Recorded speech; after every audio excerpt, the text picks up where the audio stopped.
Hey there, and welcome to Podcast Crazy, your one-stop channel for everything podcast. If you're a podcast lover, then this channel is definitely for you. Without wasting any more time, let's get straight into it. If you're a comedy fan like myself, I'm sure the name Adam Sandler would definitely trigger some warm emotions. And I'm sure you were as excited as I was when he came on the JRE podcast. You see, Sandler is one of the few guys out there who is not just funny, but effortlessly funny.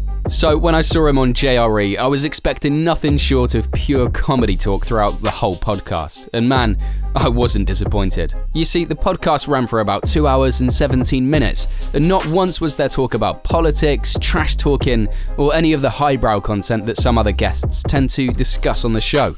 Both Rogan and Sandler talked about many casual things, from growing up as inspiring young comedians to their diet and workout routines, which, as a matter of fact, Sandler can't seem to keep up with.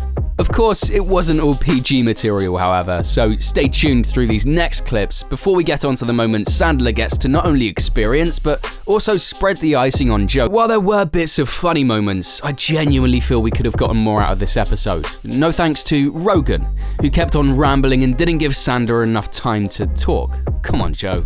Someone as funny as Adam Sandler came on your podcast, and while I understand you guys are buddies and have a lot to catch up on, the majority of your listeners would have wanted to hear more from Sandler. A lot of people stand on the fence as to whether Rogan is that funny anymore, or ever was. I mean, it's like he's been in a relationship with comedy and things are not working out anymore, but he keeps forcing things. Even his recent comedy special on Netflix, Burn the Boats, could not even get a solid 5 on IMDb. On the contrary, Sandler's special, Love You, was almost a 7 on IMDb, despite having major technical issues during the show, like faulty monitors and a rusty old piano that even gave way at some point. But don't get me wrong, guys, I'm not saying Joe isn't a decent comedian or anything. After all, you can't get to such heights if you don't crack some ribs from time to time. I just think he's running out of juice and now rehashes jokes from the past. Or maybe I'm just a bit upset that I didn't get to hear more of Sandler's stories, but at least I'm not the only one. Even this viewer felt the same way, and he gave his 2 cents. He said, "Been waiting so long for Adam Sandler, just to hear Joe Rogan stories we've all heard 2,186 times. Anyways, like I said, the show ran for about 2 hours, and Rogan literally talked 70% of the time. Speaking of rehashing jokes, Joe didn't fail to drop his favourite line of "sucking 1,000 dicks." I'm sure I've heard him say this line a million times on many different occasions, but the only thing that made it better this time was the extra touch Sandler can finish jokes. It's like a hot knife through butter, effortlessly easy. By the way, I think the main reason why Sandler is that funny is because he's so simple and down to earth, so we can easily relate to his stories. I mean, take a look at the comments on the podcast. One guy says, "I met Adam Sandler on the street in downtown Beverly Hills, walking home from work.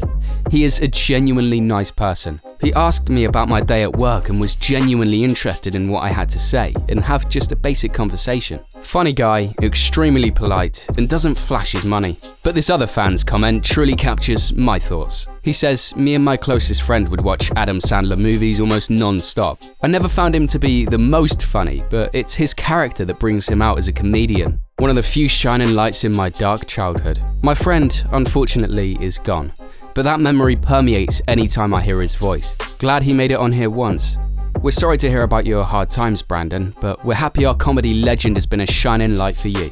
Maybe Sandler is this way because he comes from a humble background. Most people don't know this, but Sandler's mum was a nursery school teacher, while his father was an electrical engineer, so he wasn't born with a silver spoon. He had to work his ass off to be the very top, which is why I think he relates so well with his audience. Now back to the podcast.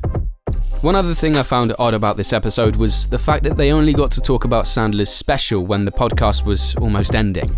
In fact, the main reason Sandler got onto the podcast in the first place was to promote his comedy special, but they didn't even get to talk about his special until 2 hours 15 minutes, which was around the time they were wrapping things. Why did we only get to do 2 hours for a comedy legend? Anyway, what do I know? It's not my show. But yeah, like Sandler jokingly said, it seems his wanting to take a leak ended a great chat. Hopefully, we know Joe doesn't read his comments, or so he says, but maybe he gets some feedback and we might get to see Sandler on again and give him some more comedy airtime. So that's a wrap for today. We really appreciate you staying to the end. By the way, if you enjoyed this video, you can share it with other podcast lovers. It's the least you could do to encourage the channel. Also, if you're not a regular, hit that subscribe button so you'll get notified when we drop new videos we're sure you'd like. Till next time, guys, stay safe.